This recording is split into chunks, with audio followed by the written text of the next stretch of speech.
श्री सरस्वती नमः, श्री कृष्णाय नमः, श्री गणेशाय नमः। देखिए,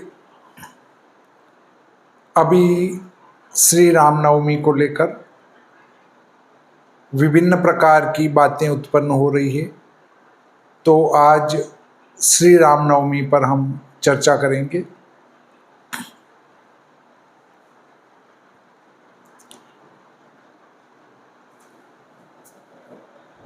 अष्टमी मध्याह्न काल से पहले समाप्त हो रही है और दूसरे दिन उदय काल में जो नवमी है वो मध्याह्न काल से पहले ही समाप्त हो रही है।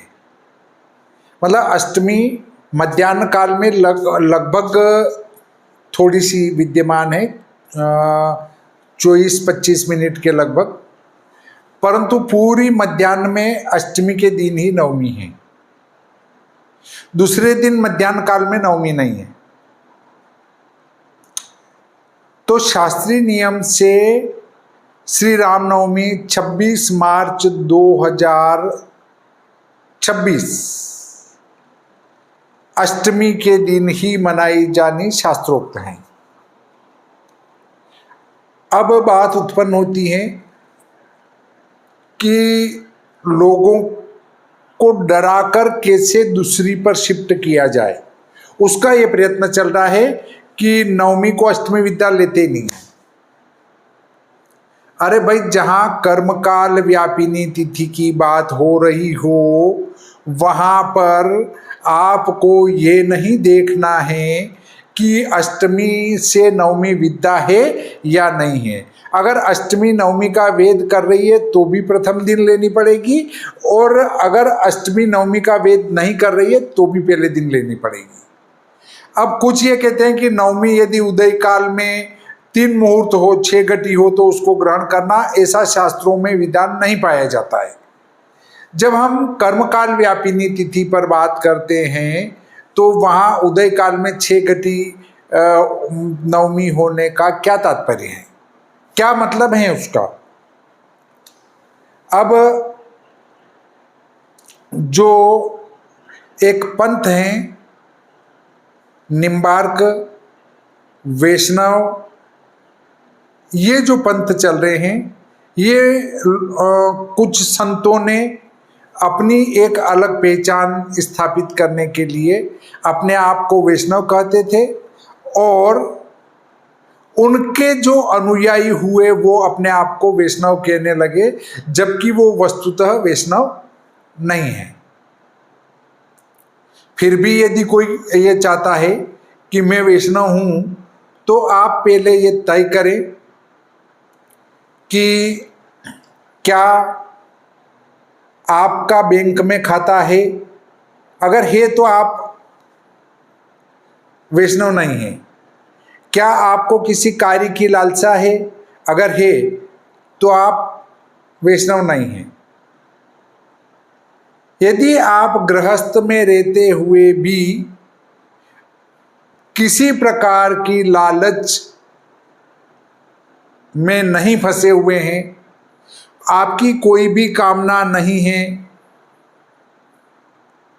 आप कथा करने जा रहे हैं और वहाँ निशुल्क करके आ रहे हैं, भाइयों मुझे कुछ नहीं चाहिए, मैं तो वैष्णव हूँ, संत हूँ, मुझे पैसे की कहाँ जरूरत है।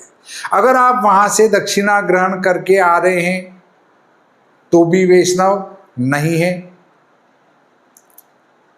कुछ ये कहते हैं कि विधवा महिला वैष्णव हैं, परंतु यदि विधवा महिला ने घर का त्याग कर दिया और सब कुछ छोड़ दिया है तो वो वैष्णव हैं। परंतु जो महिला विधवा है और वो अपने बच्चों के साथ रह रही है और उसे अपने बेटे पोतों की चिंता है, तो वो वैष्णव नहीं है।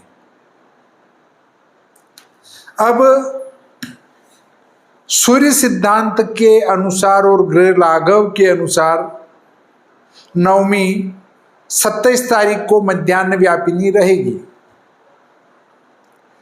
तो जो सूर्य सिद्धांत को मानते हैं, गृह लाघव को मानते हैं, उनकी श्री रामनवमी 27 तारीख को रहेगी। बाकी हम जो दृश्य सिद्धांत को मानते हैं उनकी श्री रामनवमी 26 मार्च 2026 को रहेगी, वो शास्त्रोक्त है। अब जो सूर्य सिद्धांत को मानते हैं उनका कहना है कि ऋषियों प्रणीत सिद्धांत हैं, हम उनका त्याग नहीं कर सकते। तो जो सूर्य सिद्धांत को मानते हैं उनको अपने पंचांग में जो सूर्य सिद्धांत से तिथि नक्षत्र आदि लगा रहे हैं तो उनको ग्रहण भी सूर्य सिद्धांत के आधार पर लगाना चाहिए ताकि आपकी पोल अपने आप ही खुल जाएगी। अब आप कहेंगे देखने के लिए ये और फलित के लिए ये, तो ऐसा क्यों? सूर्य सिद्धांत में या ग्रह लाघव में ऐसा कहाँ लिखा है कि आप व्रत पर्व के निर्णय में तो हमारा ग्रह लाघव या सूर्य सिद्धांत लेना, और जब ग्रहण जो प्रत्यक्ष दिखता है उसके लिए आप दृश्य को लेना, ऐसा इन ग्रंथों में कहीं कोई श्लोक आया हो तो कृपया समझाने की कोशिश करें। और जो ये कहते हैं कि ऋषि प्रणियों प्रदत्त जो हमारा गणित है हम उसी को लेकर चलेंगे, तो पहले तो उनको पेंट शर्ट का त्याग करना चाहिए और धोती पहनना चाहिए और एक उत्तरी ओढ़ना चाहिए। वो शर्ट पहनकर या पैजामा पहनकर या पेंट पहनकर ये बात करते हैं कि हम ऋषियों प्रणीत गणित के पक्षधर हैं, तो वो साफ आपको गुमराह कर रहे हैं। अरे भाई, जब आपने पैजामा या पेंट पहन लिया तो आप पाश्चात्य सभ्यता में आ गए हो, और जब पाश्चात्य सभ्यता में आ गए हो तो आपको दृश्य गणित को अपनाने में क्या दिक्कत है? दूसरी बात, अगर आप मोबाइल का उपयोग नहीं करते हैं, कहीं जाने आने के लिए पैदल ही जाते हैं, पंचांग लिखने के लिए बरू का उपयोग और स्याही में डुबा डुबा कर अगर आप लिखते हैं, तो वास्तव में आप सूर्य सिद्धांत को मान सकते हैं और हम भी आपका समर्थन करते हैं। परंतु आप यदि मोबाइल का उपयोग कर रहे हैं, रेलगाड़ी में बैठ रहे हैं, वायुयान में बैठ रहे हैं और केवल एक जगह जाके आप कह रहे हैं कि ऋषि मुनियों प्रदत्त जो है गणित है उसको हम नहीं त्याग सकते, तो ये आपका दिखावा मात्र है या फिर आपको उस गणित का ज्ञान नहीं है।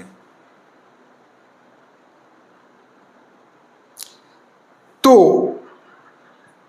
प्रथम जो सूर्य सिद्धांत को लेकर ही चलते हैं उनको पहले तो पेंट शर्ट का त्याग करके एक धोती लगाना चाहिए और उत्तरी डालना चाहिए, फिर बाकायदा व्यवस्थित शिखा वगैरह रखकर अगर आप रहते हैं तो आप उसके बिल्कुल अधिकारी हैं, वरना दिखावा मात्र हैं और आपको दृश्य पर आ जाना चाहिए, क्योंकि जो प्रत्यक्ष दिख रहा है उसी गणित को ग्रहण किया जा सकता है। और नहीं तो फिर सूर्य सिद्धांत में ग्रहण का गणित किया गया है, तो आप उस ग्रहण के गणित को क्यों लेना नहीं चाहते हैं? क्या वो गलत है? और अगर वो गलत है तो बाकी सही कैसे है? तो इस प्रकार मैं आपको बताना चाहता हूँ कि हम जितने भी गृहस्थी हैं सभी स्मार्त हैं, और जितने ब्राह्मण हैं वो वैष्णव कैसे हो सकते हैं? क्योंकि वैष्णव वे हैं जो सिर्फ भगवान विष्णु को सब कुछ मानते हैं और उनके अलावा किसी की आराधना नहीं करते हैं। परंतु ब्राह्मण तो यज्ञोपवीत धारण किए हुए हैं, तो वो तो गायत्री का अनुष्ठान भी करता है। गायत्री जपना तो उसके लिए जरूरी है, और जब गायत्री माता को भी मानता है और जब वो विष्णु भगवान को भी मानता है, तो ऐसे पंडित जी तो वैष्णव कैसे हो सकते हैं? इस पर भी विचार करें। और यदि मैं कहीं अंधकार में हूँ तो इन सारी बातों में कमेंट बॉक्स में जाकर कमेंट्स करके मेरा मार्गदर्शन करने का कष्ट करें, क्योंकि मैं सर्वज्ञ नहीं हूँ। मैं भी आपकी तरह हाड़ मांस का पुतला हूँ, और जो सूर्य सिद्धांत को मानते हैं वो 27 मार्च को श्री रामनवमी मनाए, जो दृश्य को मानते हैं वो 26 मार्च 2026 को रामनवमी मनाए। इसी प्रकार आज का ये प्रकरण यहीं समाप्त होता है। श्री सरस्वती नमः, श्री कृष्णाय नमः, श्री गणेशाय नमः।